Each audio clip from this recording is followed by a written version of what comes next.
What's going on, everyone? Another weekend of what should be some banger games in college football. I can't believe it's already week 8. I feel like this year has just been flying by, but I'm going to be breaking down some of the bigger games going on, and we'll talk about some NFL teams that are due for a uniform change because Lord knows there's a lot of them. But make sure you like, comment, subscribe, and tell me what you think about the show so far and maybe what you'd like to see moving forward. But let's get into it. First game up, we have LSU going into Vanderbilt. Vanderbilt is a 2.5-point favorite. The total's at 48.5.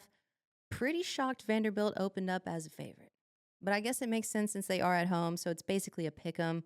But I'll be honest, I think this LSU team feasts on Vanderbilt in this game. And I know a lot of people are big on backing teams coming off of a bye just because they've had time to rest, they've had time to scheme up for this game. But I don't really think like that. To me, I like to fade teams in this spot just because they get out of that routine and they get out of that normal game speed. And not to throw my team under the bus, but kind of like Texas did going into Florida. We know how that game went. But anyways, yeah, I think Nussmeier slings the rock against this mid Vanderbilt pass defense, and I think LSU's defense is capable of putting Pavia in a box. But maybe Vanderbilt makes me look silly just like Indiana has every single weekend. We shall see, but I will be on LSU. Next game, we have Ole Miss going into Georgia. Georgia is a 7.5-point favorite. The total's at 54.5. Let's just start off with saying that I don't believe in Gunnar Stockton one bit, okay? It's kind of like that meme on Twitter right now where it's like, he's not good, I just can't prove it yet.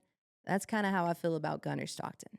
But I do follow that up with saying that I don't really trust this Ole Miss defense much either, okay? They're really bad, especially against the run.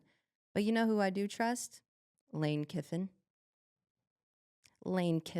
Okay? I don't think this Georgia defense is the Georgia defense we've known over the last several years, and I think this is a spot where Trinidad Chambliss, who flew out of nowhere, by the way, and Lane Kiffin let everyone know that they are the real deal, and they do have the offensive firepower to keep this game close. But yeah, I mean, maybe Georgia wins, but I don't think they cover in this spot at all. And I'm not letting Ole Miss looking sleepy against Washington State this weekend affect me at all. We all know that was a look ahead spot, but give me the Rebels in this game. They'll keep it close. Then we have Tennessee going into Alabama, where Alabama's an 8.5-point favorite. Total's at 59.5. This one's a tough read for me. You have Alabama, who has just been playing some fantastic ball, going against a Tennessee team who have been great offensively, scoring almost 50 points a game. Joey Aguilar is the truth.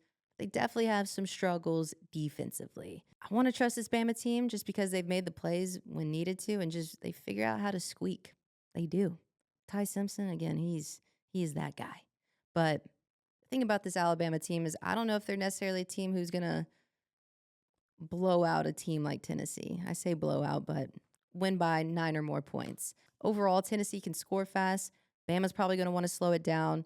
But I think the Vols' tempo and pass game, I think they keep it close. So give me the gritty Vols to cover. Moving on to Missouri, going into Auburn, where Missouri is a slight favorite. Total's at 43.5. I'm not sure I'll be taking anything in this game. But quick thoughts on it is, just like we saw against Alabama last week, Missouri struggled when they couldn't run the ball and were forced to throw. And guess where Auburn thrives? Run defense. I trust Auburn defensively, but their offense has just not been able to get going and find their groove with Jackson Arnold. I thought they were going to be pretty good this year, and they just haven't clicked yet. But could this be the game where they start clicking? Absolutely. And I want to back them, but I'm just going to have to stay off. But I guess I lean Auburn, but Missouri, we'll see. Prebula, prove me wrong. Show me you can throw the rock. That's what I'll say. We're going to talk about 2 more games. USC going into Notre Dame, as Notre Dame is 9.5-point favorites. The total's at 61.5. My jaw dropped when I saw this line. And I understand that USC has struggled on the road against ranked opponents, but 9.5 points with this offense? And I get that they're a little thin in the running back room, losing Wayman Jordan last week, but this passing offense has been the truth. They're second in the nation, and I think USC leads the nation in yards per play. And I'll also give flowers to Notre Dame's defense. I know they've been playing out of their mind, but 10 points? I don't get it. And maybe I'm a silly goose, but yeah, give me USC's defense to slow down CJ Carr and Love enough to cover this line. Because I believe USC is going to score, but 10 points? I'll be a silly goose if they don't cover that, but Hmm. It could just be the over and call it a day, honestly. I mean, both of these teams are very likely to score, but give me the Trojans. Give me the Trojans. And last game we're going to talk about is Georgia Tech going into Duke, with Duke being a slight favorite. Totals at 60.5. I lean Duke in this game. If they can stop Georgia Tech's rushing attack and force Haynes King to throw, I really like their chances in this game. I trust Duke's secondary to get some turnovers if they can force them to throw. And I trust overall this Duke offense. I really think they're going to be able to establish the run against the shaky Georgia Tech run defense we've seen this year. And Mintz is the truth. If he needs to throw, he'll be able to throw rock. But again, I do think it'll come down to if Duke can slow down Georgia Tech's rushing offense, because that's their bread and butter. But I think they do. Give me the Blue Devils. Now we move into it needs to be addressed. We're going to talk about some NFL teams that are due for a uniform change. I saw this picture that says NFL teams must wait 5 years after a uniform redesign to unveil new uniforms. Here's a list of teams that are up for some changes. Yeah, out of this list, I think my top 3 teams that need to change are the Falcons, Bucks, and Rams. All 3 of those teams, I think, are just making it a little harder than what it needs to be. Just tricking it up too much. I saw some logo redesigns for the Falcons. And yeah, honestly, I think they just need to go back to the original Falcon, A. Or you could do C, and I'd probably remove the red outline around the Falcon. But yeah, go back to A.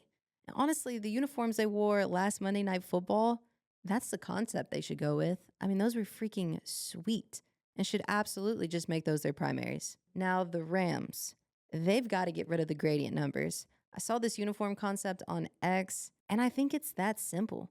It's just a little tweak, but for sure, get rid of the gradient numbers. That is very outdated. And I also think if you make their yellow more of a darker gold color, that would look pretty good. But yeah, get rid of the gradient numbers. You do that much, much better. And then you have the Bucks, who just tricked it up way too much, overthinking it, all of it. I don't know why they ever went away from this logo and uniform design. These, to me, are the best looking uniforms in the NFL. Just go back to this. It's really that simple. Bucks head office, if you somehow see this, it's really that simple.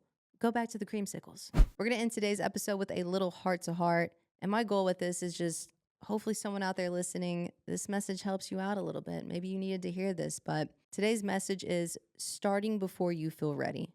Listen, there's never a perfect time, and nobody actually ever feels ready. Not for that new job, not for that move, not for posting that video you've been wanting to post, all of it. I have had this problem where I wait for the perfect time for everything to make sense before doing something. But the truth is, it doesn't exist. You just start. Whether you're a little scared, you're a little unsure, that's how everyone begins. That confidence doesn't show up first. It comes after you try. So whatever you've been overthinking, waiting for that sign about, think of this as your sign. Just start doing it and start before you feel ready. As always, thank you guys so much for watching. I hope you guys have a great weekend. Again, in the comments, let me know what you'd like to see more of, what you'd like me to talk about, all the things. I'm still trying to piece it all together, but I'll see you guys on Monday.